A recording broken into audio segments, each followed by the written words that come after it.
Canadians, a lot of times American clients will buy a product from you that's made in Canada or outside of the US.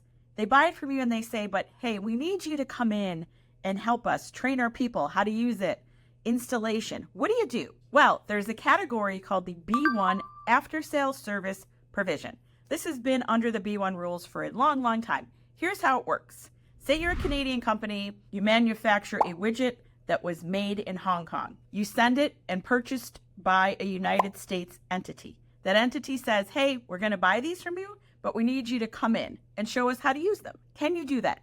The answer is yes, but make sure you have evidence that that widget was produced outside of the United States. Make sure that you have evidence that there is a contract or warranty that calls for these provisions of coming in and training and showing people how to use it. Make sure that you have a valid travel document, and make sure that you are not getting paid directly by this U.S. source for this training or installation. B-1 after sales service, it works, but it's murky and you've got to have the right documentation.